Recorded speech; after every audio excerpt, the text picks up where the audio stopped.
numbers of mobile players out there compared to console and PC, and that can bring in far more people to the Call of Duty franchise.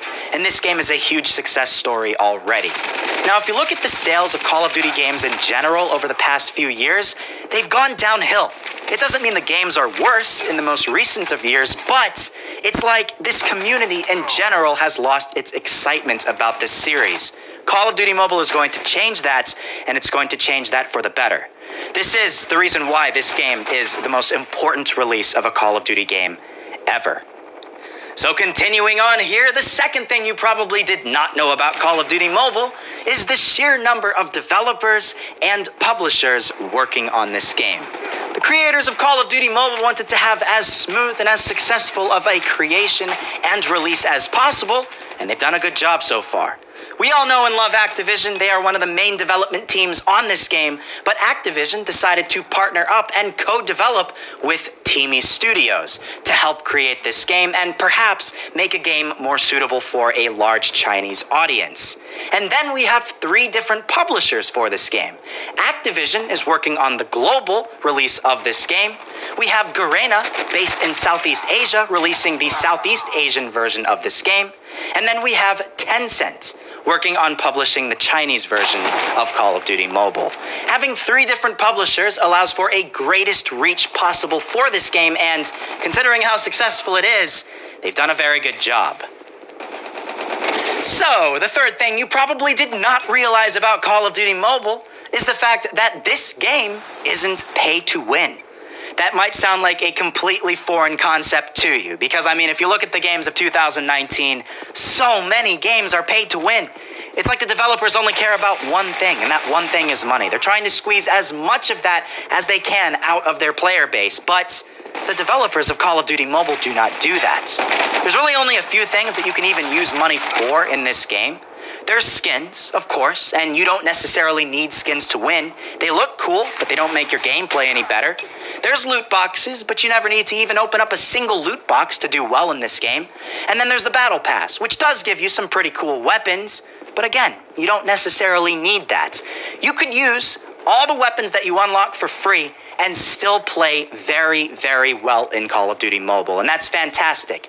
They could have screwed this game up so much and made this game a microtransaction frenzy, but they didn't. They put the player interests at heart first, and I love that about this development team.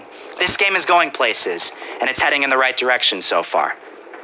But continuing on, the fourth thing that you probably did not know about Call of Duty Mobile is the fact that you can actually shoot underwater in this game. Now, I completely understand if you're like, wait, what? I mean, I never even bothered trying that, because I don't really know which scenario you would even be in to where this would come in handy, but somebody out there watching this video probably will need to use this at some point in the future. And the fact is, if you're in Battle Royale and there's a river near you or any type of body of water, you can actually go into the water, under the water, and then start firing your weapon.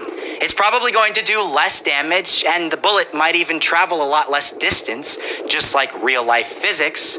But the fact is, you can shoot underwater, and that's probably going to come in handy to at least a couple of the people watching this video. So try it out. Jump into a Battle Royale match, see what happens. We're already almost halfway through this video, but we're not done yet.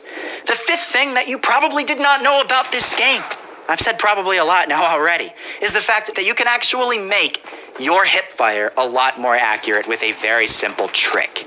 As you can see here in the gameplay, I have a little dot in the center of my screen, just like you would see with a crosshair in many other shooting games. That dot obviously is the center of my screen, and it makes me more accurate when I'm firing at people with hipfire. Here's how you do it. You go to your settings, you find a button that you don't ever use. For me, that would be the auto run button. I use sprinting while I'm actually using my controls. I don't ever press the auto run button. So what you do is you move the button that you never use right to the center of the screen, and then you minimize it to the smallest possible size. Once you do that, it's so small, it's like a little dot on your screen, and because it's going to be right in the center of your screen, you'll know exactly where to aim when you're using hipfire against an enemy player. It's a very simple trick, but you'll see a lot of pros using this in Call of Duty Mobile, and I can guarantee you it will make you more accurate when you're playing with hipfire. Already halfway through this video. The sixth thing that you might have or might have not known about Call of Duty Mobile, it really depends on how much you actually play Battle Royale, is the fact that there are 2 secret caves in the Battle Royale match. I've already talked about the first secret cave in my last video talking about secret locations. If you watch that video, you'll know what I'm talking about. There is a secret cave right at the top of the mountain here in Battle Royale. Once you drop out of the plane, you can fly over to this area right here. You can find this little rope that leads you way down into the depths of the mountain, and then right at the very bottom, there's actually some very impressive loot. This is becoming more and more well known, so be prepared. There might be some other people here, but